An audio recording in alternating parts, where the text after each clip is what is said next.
Good morning, and welcome back to another episode of the Red Chip Poker Podcast. I'm your host, James Switsuit Sweeney, and today we're doing something a little bit different. Instead of me running the show, I'm actually going to hand things over to Ed Miller. And Ed is going to answer a couple of very important questions that we continue to get. Essentially, what is GTO poker? What is exploitative poker? And when should you use either one? When is each one going to actually apply best? So that way you can fully understand what these concepts are and really grasp them at the end of the day and understand when you should be applying both, when you should, and how you should be studying both of these things. This should really put a bow on it, especially if you're still on the fence about which one is more important. So what we're going to do is play a video from Ed Miller called GTO versus Exploitative, and essentially just let this entire video play out. It's incredibly good and honestly one of the best explainers on this subject that I can possibly think of. Haven't watched it in a while, decided to rewatch it this morning just to make sure, and I'm like, yep, this is exactly what our audience needs to be hearing. So hopefully this is exactly what you need. I really hope you enjoy, and if at the end of this you're like, yep, I can definitely see the value in GTO, remember you can always get our new GTO Plus bundle at redchippoker.com/GTO. Get the same solver that we all use along with a bunch of other great things. Again, redchippoker.com/GTO. But without further ado, here is Ed Miller. Hi, it's Ed Miller here, and I'm coming at you with another video for Red Chip Poker. This one is about GTO versus exploitative play, and I wanted to talk about this topic because I feel like GTO is kind of the hot buzzword these days, and my impression is that a lot of people don't really understand what it's all about. Many of them, the people who are using the term, but even more so, just people who aren't familiar with the concept, and they don't really know how it applies to them. And so what this is I would say this is how to kind of understand the concept of GTO versus exploitative play for the small stakes live players. So, you're a 1-2, 1-3, 2-5, maybe a 5-10 live player. And what do these concepts mean for you? So let's start with what is GTO. GTO means game theory optimal. And game theory is a branch of math that is used to analyze games to develop optimal strategies. So it's not just for poker, it's for all different types of strategy games can use game theory to try to derive so-called optimal strategies for the game. GTO has a very specific mathematical definition. So this is not, just a fuzzy general idea or topic. GTO has a very specific definition for what it means, what is GTO and what isn't GTO. And I would say just a general survey of how I've seen the term used in general poker circles. Most of what people are calling GTO is actually not really what GTO is. I think what people have latched onto a few features of what a GTO strategy looks like, and those are the features they're referring to when they use the term GTO, but it's not actually GTO in any significant way. So what is it? When smart people refer to GTO in poker, the people who have actually tried to apply this math to poker, they're talking about using a specific set of mathematical techniques to analyze the game in order to derive perfect, i.e. optimal strategies. So they're looking for strategies that are mathematically perfect for the game. They're not trying to get close. Anyone who's trying to get close, like through, I'll give you some examples later, but basically, these are people who are trying to solve the game perfectly. Now, real 6- and 9-handed poker is too complex to get perfect solutions for, so most GTO analysis, if you read someone's book where they use this analysis or you watch a video or whatever, it's going to involve making simplifying assumptions about the game and then solving for optimal solutions of the simplified game. So an example of this would be to say, okay, well, it's no limit hold'em, but, and we've got $100 stacks, but you can't just bet $5 or $6 or $7 or $8 or $9 or $10 or whatever. You're either going to bet 100 or you're going to check. Or maybe the simplifying assumption is you're either going to bet 100 or you're going to bet 50 or you're going to check. So so the space of the game, the sort of the decision tree, the possible outcomes tend to be simplified when people are doing GTO analysis in some significant way, um, except for the most trivial of situations, because it's the game is just way too complicated to try to solve perfectly um, if we take it as it is. So what isn't GTO? So nothing else is GTO. In other words, if you aren't using these game theoretic techniques to attempt to solve for optimal, perfect game solutions, then it's not GTO. That's not what you're doing. So for instance, Poker Snowy, which is a software package, I've used it. I think it's a very interesting software package, and it's well worth checking out if you haven't done it. So I'm not trying to pick on them at all, but I do want to point out this is not GTO. Snowy does not use game theory to derive its strategy. It uses neural networks. It uses software that tries to learn over, millions and millions and possibly billions, I don't know how many, of training hands. So it uses software that kind of adapts slowly over time. Okay, that is not game theory. That's not how game theory works. That's a different strategy for trying to get good at poker, and it has nothing to do with game theory optimal. So if you have the idea or someone tells you, oh, Snowy plays game theory optimal, or, it really has nothing to do with game theory optimal. It just doesn't. My book, Poker's 1%, I've heard this sort of misunderstood in a number of places. It is not GTO. It is not a game theory book. In fact, there's little to no math in that book. That was kind of my goal for writing the book, because I didn't want to put a lot of math in the book. I didn't want to make it complicated for people who don't have serious math backgrounds. And so there's little math in it. There's certainly very little game theory math. It's not a book about game theory. It just isn't.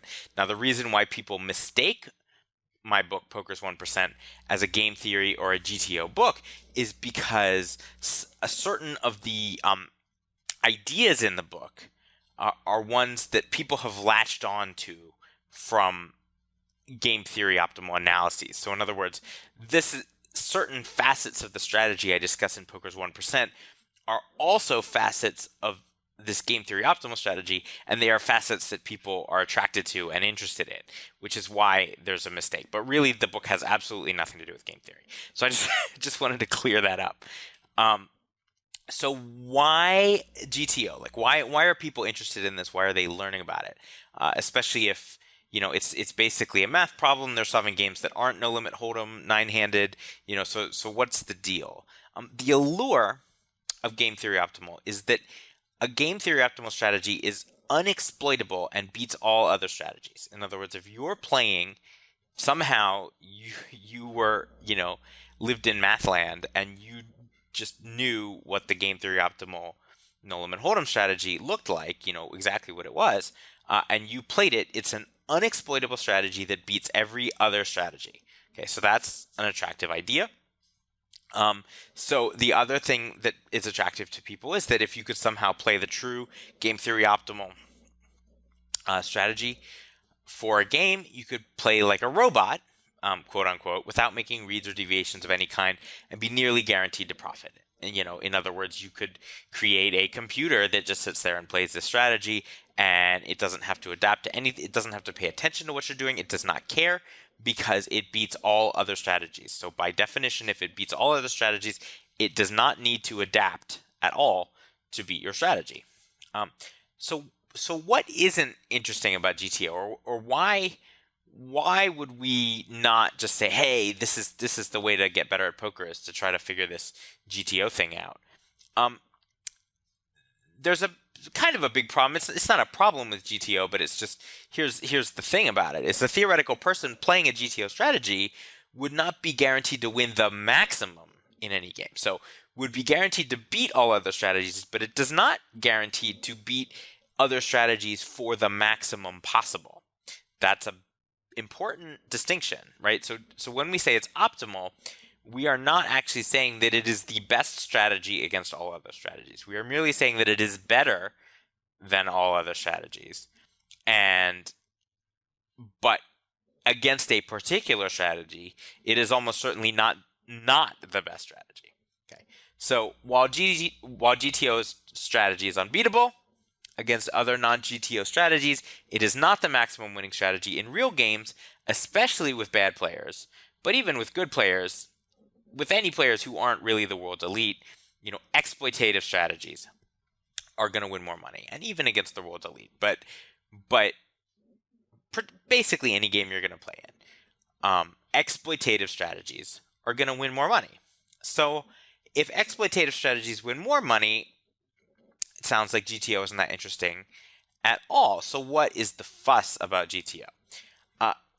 This is the key point to me, is that the best way to learn to be exploitative is to understand as well as possible what a GTO-like strategy looks like. So this is the crux of my point about this topic, is that yes, you want to play an exploitative strategy. You do not want to play like a robot. You do not want to play a fixed strategy. You don't want to sit at your 1-2 game and be like, okay, I'm going to play like a bot, right? That is not the goal. The goal is to exploit your opponents and to win the maximum from them. But the problem is, the reason I could just say that to you, like, why don't I just stop the video right now and say, okay, that's the conclusion, go be exploitative. Well, the reason you're not winning a ton of money, just $100 an hour at 2.5 or whatever the number is, some really really strong win rate. Presumably you're not doing that. If you're watching the video, most people watching the video probably aren't.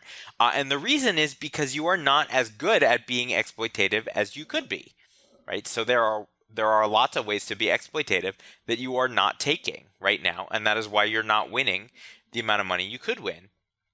And why aren't you being exploitative in those ways? Well, it's because you don't know about them yet, right? You're not there yet. You haven't figured it out. And the thing is, that's the goal. The goal is to learn more and more and more ways to be exploitative. And this is where I think trying to understand a GTO-like strategy is really helpful. Because once you begin to understand, this is what the unexploitable strategy looks like, then the question always is, well, what is my opponent doing different? Right? This is what an unexploitable strategy looks like. My opponent's not doing this, because your opponent is never going to be doing that. So then the question is, what is different? What are they doing? What are they cheating toward, one way or the other? And therefore, what can you do to exploit that difference? So that's why I think studying GTO or GTO-like ideas can be very useful, even if you absolutely never intend to implement that strategy when you sit down. When you sit down, every play you make, you intend to be essentially exploitative, or almost all of them. But it helps you find more of those exploitative plays. It helps you get lost less in hands. It helps you understand what's going on better if you delve into the kind of the math of the game and understand a little bit like what this GTO strategy looks like. So this was my goal with my book Poker's 1%. So again, it's not a GTO book. It has no game theory in it whatsoever. So this is I can't make that any more clear. But I do present what I call a frequency-based static strategy. It's frequency-based because you are most worried about the frequencies with which you take actions. So on the turn, you're not worried about, hey, what do I do with ace-king? You're worried about, how often should I be betting? How often should I be checking? How often should I be calling? How often should I be raising? How often should I be folding? You're worried, instead of what to do with individual hands, you're worried more about the big picture. What do the big picture frequencies that I'm taking in this situation, what do they look like? And that is a key difference. And it's a static strategy because in Poker's 1%, we're not talking about making reads and adjusting. We're not talking about playing exploitative strategies. We're talking about looking at a strategy that could be roughly static, that could play roughly well against many other strategies. But again, it's not optimal against anyone because it's static. It's just, the idea is it's close enough to a GTO strategy. Again, we're not using game theory at all to derive the strategy. But the goal with it, hopefully, is that we can come to a strategy that's close enough to a GTO strategy that it's basically going to beat anyone's actual practical strategies that you're going to play with. So that's the idea behind the book. And again, the goal is not to use those frequency-based static strategies in a 2-5 game. You don't want to do that. I don't do that. I do it a little bit pre-flop because I want to know what my ranges look like pre-flop. But after the flop, I'm not doing that at all. The idea, though, is that once you understand what this strategy looks like, you can build a better exploitative strategy. You can understand where your opponents are going wrong, and you can understand how to react to their behavior in many different situations, because you'll know which side of the line they're on, and therefore which side you want to take to exploit them. That's going to make you more money.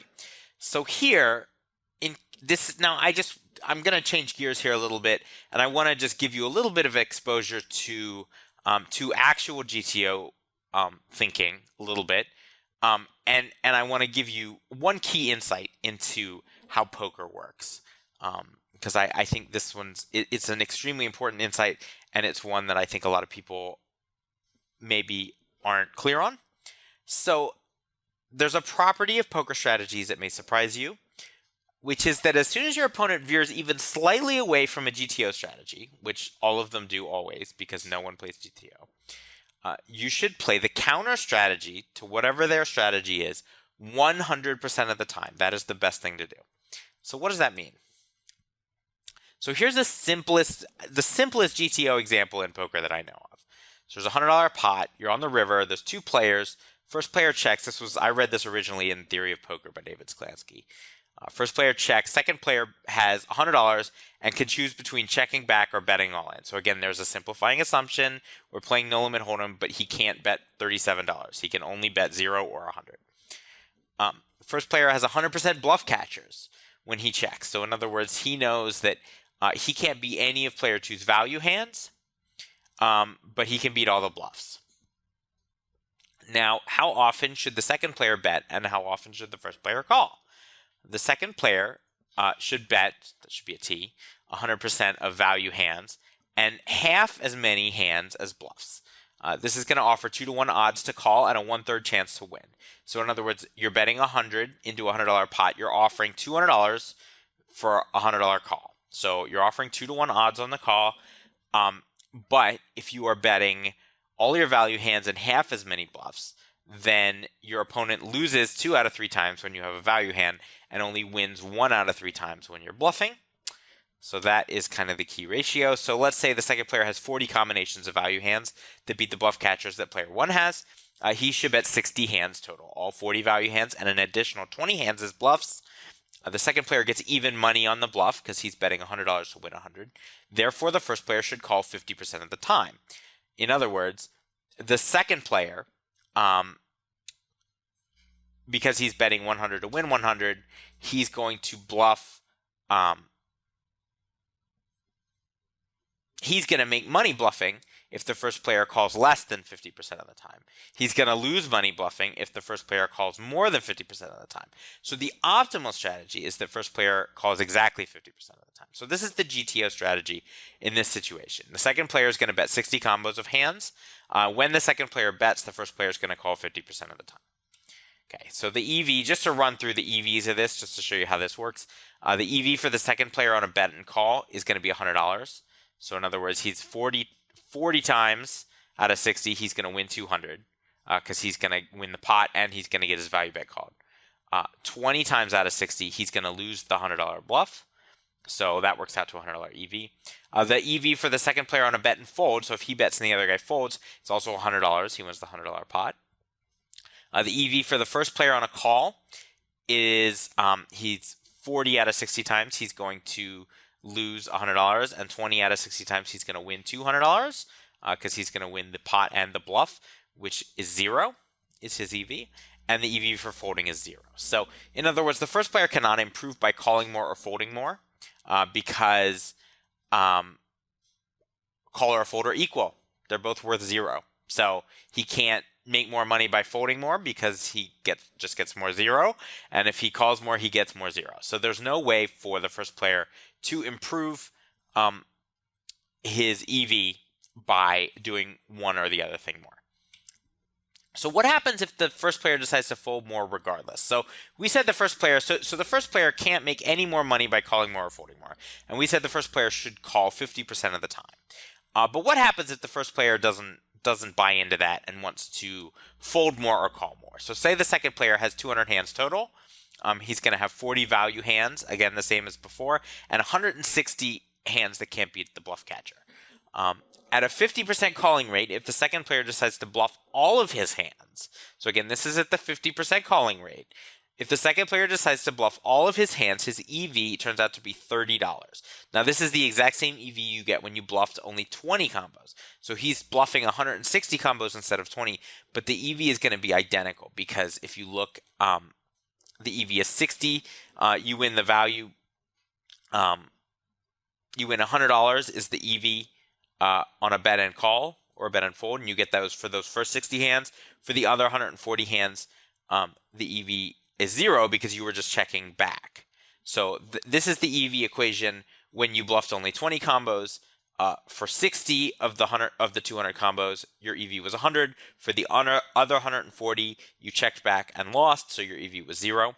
And so this is 30 if you do this EV equation, and it's the exact same EV that you get if you decide to bluff all your hands at the 50% calling rate. So again, when your opponent maintains a 50% calling rate, you cannot increase or decrease your EV by bluffing more or fewer hands. It's all the same. It's always 30 is your EV, no matter how many, as long as you bet all your value hands, no matter how many hands you decide to bluff, your EV is going to be 30 at that 50% calling rate, because remember, that's the rate that makes bluffing break even. So if you just add more break even bluffs or remove break even bluffs, that doesn't change the EV. But now let's look what happens when you drop that calling rate to 45%. So we dropped it from 50 to 45%. So again, the EV of the GTO strategy is the same. Again, you're betting only 60 hands and you win $100 when you bet those hands, and you're checking back 140 hands, which gives you 0. And so your EV is 30. So that EV doesn't change at all if you drop the calling rate to 45%. However, the EV of betting 100% of hands now changes. It is now $37. So in this case, bluffing 100% of hands is better than the GTO strategy. Now, this is what I mean. As soon as your opponent goes off the GTO strategy even slightly, which is what happened here, instead of calling with 50% of hands, he's now calling 45%. So he's still calling plenty, but he's not quite calling exactly how much he should in the GTO strategy. As soon as that happens, right, it creates an imbalance in the other player's strategy, and now he can make money by bluffing hands that he wasn't bluffing before, and the best thing he can do is to bluff every single hand that he has available to bluff. So that this is an important property of poker. As soon as you notice your opponent veer off the GTO strategy, even slightly, your best strategy is to play the counter strategy. If he doesn't call enough, the counter strategy is to bluff. And your best strategy is not to bluff 5% more, 10% more, 20% more, but to bluff 100% of the time. That is your best strategy. So again, this is kind of a weird concept. It's like being on top of the hill. And as soon as your opponent, when your opponent is balanced right there on the top of the hill, there's nothing you could do. But as soon as he goes even slightly to one side or the other, the rock rolls all the way down the hill. And your strategy becomes an extreme strategy where you are bluffing 100% of the time. So this is what I just said. And this change happens immediately. So this is mathematically true even if the calling rate is 49% or 49.9%. The correct strategy gets a 49.9% calling rate. So let's say that there's just like one combo in his range that he folds that he should be calling with. You should now go from bluffing 20 out of 160 possible bluffing hands to bluffing 160 out of 160 possible bluffing hands immediately. You make that change. So the GTO strategy, again, would be to bluff 20 out of 160 combos. So that's bluffing 12.5% of the possible bluffing opportunities. And as soon as you notice that your opponent is not calling enough, that number goes to 100%. Boom. Okay. So that is, I don't know if you you may not have realized that about poker, but this is almost universally true in poker, that um, whenever your opponent is slightly off, your best possible strategy is to go 100% in the other direction. Okay. Now, what does this mean? This means that in many, many circumstances, the concept of maintaining balance is complete BS. This is not what you want to do, because the most unbalanced strategy possible is the very best one. So when you're playing a balanced strategy, when you're actively trying to play a balanced strategy in this game, and I'm not poo-pooing it, but the only time you would actively play a balanced strategy is if you don't know which side of the fence your opponent is on. If you are in some ways lost in the hand or lost against your opponent, you don't know what's going on, you don't have a handle of whether your opponent is bluffing too much or is calling too much or is folding too much. You don't know, you're not sure. And that would be the situation where you might try to strike balance in your play. But anytime you get the sense that your opponent is doing one thing or another thing too often, balance pretty much goes out the window. So the trick to this game is to know as much as possible which side of the equilibrium GTO strategy your opponent is on at all times. And again, to do this, you have to have some sense of what the GTO strategy might look like. And this, to me, is the reason to study all this stuff, is so that you understand what the strategy looks like, so that as often as possible, you can put your finger on, gee, my opponent is playing on this side of the GTO strategy, or gee, my opponent is playing on that side of the GTO strategy. And as soon as you can kind of get a sense for that, you can immediately develop a counter strategy that you can play 100% of the time to get max value. So this is the summary so far. GTO is a theoretically optimal strategy. It can be derived mathematically, but it is far, far too complex for 6 or 9-handed no limit hold'em for it to be calculated already. So no one's come even close to calculating this strategy for a full 6 or 9-handed no limit hold'em game as it's played. The main reason to understand GTO strategy as a 2-5 player is so that you can know which side, they're calling too much or folding too much, of GTO your opponent is on, so that you can play the appropriate counter strategy. And once you identify the counter strategy, you're going to apply this counter strategy nearly 100% of the time. Now, again, I say nobody's calculated GTO for 6 to 9-handed games, but it's useful to look at the work that people are doing for these simplified games, because the simplified games give you an idea of what the actual solution looks like. So, the actual solution might be to bet 63% of the time, and then by using the simplified game, you get a solution of 60% or 59% or whatever. You get something that's close, but that's slightly wrong, because not all bet sizes have been, accounted for. That's useful, right? I mean, that's fairly obviously useful if you can get kind of close to what these numbers look like by making simplifying assumptions. So that's the GTO work that people are actually doing today, and that's available if you want to look for it. And again, I think that work is useful to study. So here's a simple 2-5 example, kind of for what I'm talking about. So a relatively loose player raises to $25 from the cutoff after a player limps. The stacks are $1,000. You 3-bet to $75 from the button. Everyone folds to the raiser, who calls, and this is a player that you expect to call this 3-bet nearly 100% of the time. This is fairly common at live games, to have people who just basically just automatically are going to call the 3-bet. So what did he do? Well, you know what he did wrong. He called too much, right? If he's calling 100% of the time, that's clearly too much.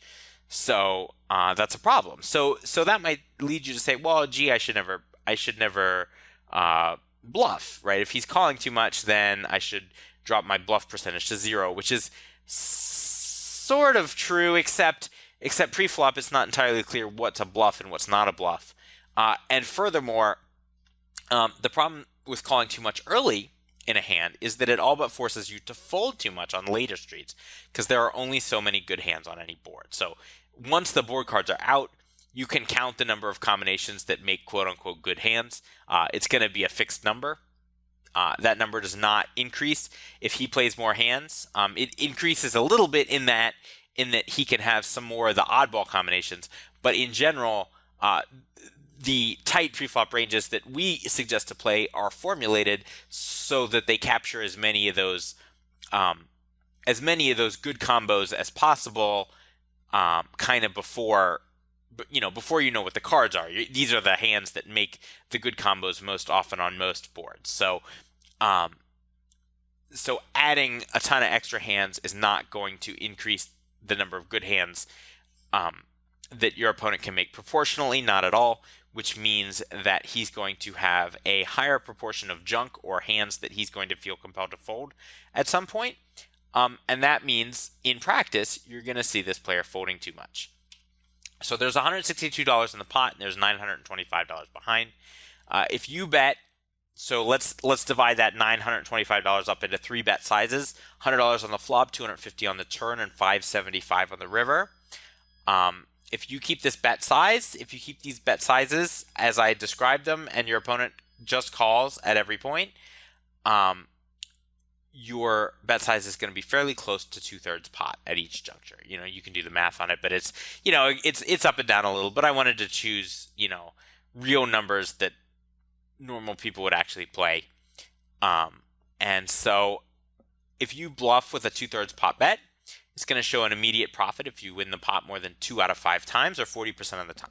So therefore, your opponent must defend at least 60% of hands at each point to deter you from bluffing 100% of hands. And it's actually worse than that, because you're bluffing with equity in most cases. In other words, if your opponent folds exactly 40% of the time and calls exactly 60% of the time, well, that would be break even for you if your hand had 0 value when called, but it doesn't. You have equity when called. Your hand still has value, which means that you basically are getting a free roll is what you're getting. If your opponent folds 40% of the time, he's giving you a free roll, which still encourages you to bluff 100% of the time, because a free roll is always better than not a free roll. So it means that the break-even point for bluffing is even lower. He has to fold even fewer than 40% of the time. It depends on the type of board, and your exact hand rate is exactly how much less than 40, but it's going to be less than 40 100% of the time on all boards, just from the basic math. Your opponent might raise early in the hand, preferentially with the strongest hands. So this is the other reason it's worse than that, is how your opponent might choose to play his strong hands. So remember, you're betting flop, betting turn, and betting river is kind of what we're proposing to do as bluffs, and we're assuming that that's going to be profitable, because at some point our opponent is going to have to decide to fold too much, because he called too much early in the hand. He's going to have to fold too much on at least one of those 3 streets, and possibly on 2 or maybe even all 3 of them. So the other reason that's bad for him is that he might raise early in the hand, preferentially with his strongest hands. Say he flops a set and you bet the flop, he might raise you. Now, you're obviously not going to continue bluffing turn and river if that happens, and these would be the hands that he would be most inclined to call all 3 streets with, and he's eliminating this possibility by raising them early. So it makes it even less likely that you're going to get called down on all 3 streets if he's willing to raise his good hands early. So really, he's going to have to defend a hugely large percentage of hands on each street to prevent you from bluffing profitably. The reality is he's not going to do that. So he is going to be folding too much on at least one post-flop street, and likely more than one. And so therefore, you should bluff 100% of your hands on those streets that you think he is going to fold too much on. And on all streets prior, basically, too. So I've made the most basic game theory argument with extremely rough calculations, but it's clear that no sane person will defend frequently enough from this point forward to deter you from bluffing. They're going to have to call, 60, 65, 70% of the time on each street. Think about that. And they're starting from a spot where they're playing a ton of hands to begin with. So it's pretty much clear that once the player calls that 3-bet light, that he has to be in the fold too much camp at least some of the time, which means that you can bluff 100% of your bluff-worthy hands, or close to it. That is the counter strategy, and you should, without a doubt, bluff all hands that have any reasonable equity when called. There's no question about it. So the only question that's left is, should you fire all 3 barrels in this spot? Should you just close your eyes and fire all 3 barrels once you realize that he's calling too many hands pre-flop? I've shown fairly simply that it must be profitable to bluff in this scenario, but that does not necessarily mean that you should fire all 3 barrels. So what if your opponent folds a ton on the flop and again on the turn? It's possible that at that point he may have a tight and strong enough range to defend against the river bluff appropriately. So in other words, it's possible that he's going to fold so much too much, percentage wise. So like he should be calling, to prevent you from bluffing, he should be calling or raising at least 65% of the time, say, or 70% of the time, or whatever. And let's say he's actually only defending 30 or 40% of the time on those streets. Well, he is giving you a massive edge on your flop and turn bluffs, but by the time you get to the river, he may have shed all those extra bad hands that he has in his range, and now he can defend appropriately against the river. So it's not a slam dunk that you're going to bet the river. You have to pay attention to where your opponent is folding, what the frequencies look like on the flop and turn, and it's possible even that he could have folded so many hands on the flop and turn that he could even be over defending against the river bluff. In other words, he's folded so many on the flop and turn that he can now call the river bet, almost 100% of the time. And this is one of those things, people have this fallacy that, gee, if I call the turn, I have to call the river. That's kind of a thing that people think about poker, which is wrong, but they think that. And so, if your opponent thinks that, it might mean that he's folding to your turn bet way, way, way, way, way too much. But by the time you get to the river, he's actually over defending against the river, which means your counter strategy is to bluff 0% of the time. And if he's doing that, you win actually even more money, because now you get to bluff flop and turn and then shut down on river. And you get all of the bluffing equity out because he's folding all the hands that he's planning to fold. He's going to fold by the turn. And you avoid bluffing completely into his strong range on the river, and you destroy him. So this is one reason that it's wrong to say that if you're calling the turn, you should call the river. That's completely wrong. It actually allows your opponent to exploit you even more if you take that attitude. But a lot of people do, so be on the lookout for that. But this is just a very simple, I didn't even do any math. I didn't do any math except to say that it's obvious that he's calling the 3-bet too much. And if it's obvious that he's doing that, then it's fairly obvious, unless he's really an extreme player, that he's going to have to be folding too much at some point on the flop or turn, or maybe possibly all the way to the river. And so you can just know that without really doing any math, you should just know that it's profitable to bluff 100% of your hands on the flop and the turn at least. And so that's really kind of how this is useful, how these ideas are useful, because this is an actual strategy that you can apply in a 2-5 game, and I do all the time. I play that hand as described usually several times a session, at least 2, where I'm going to 3-bet someone in position, I'm going to get called, and then I'm going to bet flop and bet turn, and expect that I'm showing an automatic profit with all of my bluffing hands. And so this is an actual strategy that I've derived from an understanding of what the sort of the GTO-like strategy might look like on these streets. So what's the bottom line? The bottom line is the GTO and other static strategies, and other static strategies, I mean like the one in Poker's 1%, they are not the most profitable way to play 2-5. I've seen forum posts where people are saying, gee, Ed, I'm trying to call 65% of the time here, yada, yada. But somebody's doing this. What do I change the percentage to? No, that's not the point of Poker's 1%, is not to play that way. The point of Poker's 1% is to understand, again, what this static strategy looks like so that you can figure out what side of the line your opponent is on, and then play an exploitative strategy designed to exploit what they're doing wrong as aggressively as possible. So that's the bottom line. And I hope that's clear now. I hope you guys understand kind of what this is useful for and where it's coming from. And if you're looking for more information, again, I've mentioned it a ton of times. I'm not just trying to sell books here, but I do recommend that you read my book, Poker's 1%, if you haven't already. Again, it's not a GTO book, but it's a good place to start if you are brand new to this type of thinking. And then there's 2 names I've thrown out here, Matthew Janda and Will Tipton. They've both written books and done videos and produced a bunch of material on these concepts. And they are attempting to use game theory techniques to analyze poker. And it's very interesting. It's math heavy, so be aware of that before you wade into it. But What they do is very, very interesting. It's valuable. I have read through most of what they've done, at least they've put out to date, and it's well worth it. So until next time, thank you very much. This has been Ed Miller for Red Chip Poker, and I hope you enjoyed it, and I will see you next time.